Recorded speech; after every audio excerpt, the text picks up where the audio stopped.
samples are currency, they're gold. And, to be able to marry reverse garbage where it's all about reusing, repurposing, recycling with sampling, I think it was just, the perfect relationship. There's too many words in my head right now. It's just the most satisfying thing that I've ever heard. So my name's Olympia. I go by the producer name Mookhi or Olympia, depending on how I'm feeling. And today I'll be recording samples at Reverse Garbage for Sydney Sounds.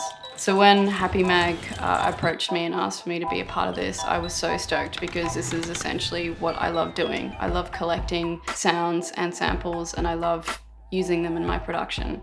And I have no friends because I'm in my bedroom every day just producing music or creating. My aim today is just to get as much variety of the most absurd and bizarre samples that people will definitely not be able to pinpoint the origin. What I love about Reverse Garbage is, the fact that there is just so much there that you could never imagine existing. It's iconic, it's a treasure within the inner west. I used to go to Reverse Garbage all the time as a kid with my parents, and I feel like when I'm in there I'll be like a wizard trying to just come up with different potions of sound. I would say that the items are quotidian, so they're everyday items, but they're en masse. You can spend hours there. It's like a black hole. It's probably the same size in my head. Bottle caps, some weird models or mannequins. They definitely have a lot of those. Doorknobs, buttons, test tubes. Definitely weird bits of plastic that you're just like, I can't really understand what the use of that was, but you exist. It's just awesome.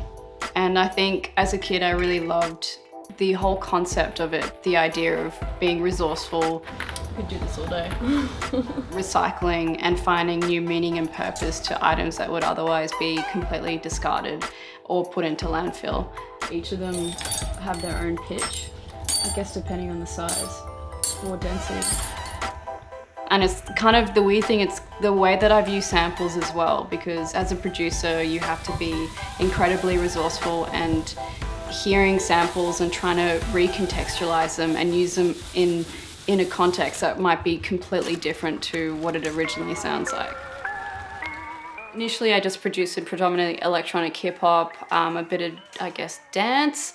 But then now I've really enjoyed the idea of producing for other people. So I've produced in so many different genres, from K-pop to country. I'm currently working with Cialo, who was one of the runner-ups on The Voice, and that's been really fun. But I try and do a thing where I write a beat a day, no matter how terrible it is. So with these samples that we're going to record today, it would just be separating major drum-based samples, so anything that occupies anything within a drum rack, and then maybe try and get some cool ambient, longer samples so people have more flexibility with how they can repurpose or reuse them. So how I'll be manipulating them, I think it definitely depends on the tonality or the sound of the sample. I definitely love Ableton has an incredible beat repeat that's really good to kind of drag longer samples in, because you're able to transform that longer sample, it slices it up essentially, and you're able to kind of play it as an instrument, if that makes sense. It will transform it into a MIDI rack. Resonators to get like a pitch out of a percussive sound. Guitar rig has really good crazy effects, and then Isotope Trash is really good at bringing out more distortion. I love using waves, anything that Waves has to offer, but they've got a vinyl effect that kind of brings more warm analog tones out of a sample. But I do love futuristic sounding effects as well, like Valhalla Space Designer. I don't want to manipulate them too much, just because I'd be intrigued to see what people do with them. But yeah, I will definitely keep these samples and try and reuse them within it, as many tracks as possible. So I guess my dream as a producer creator would be to be able to write with as many people as possible and go, so here you can present yourself sonically this way, and here you can also present yourself visually, and just be able to occupy those two worlds.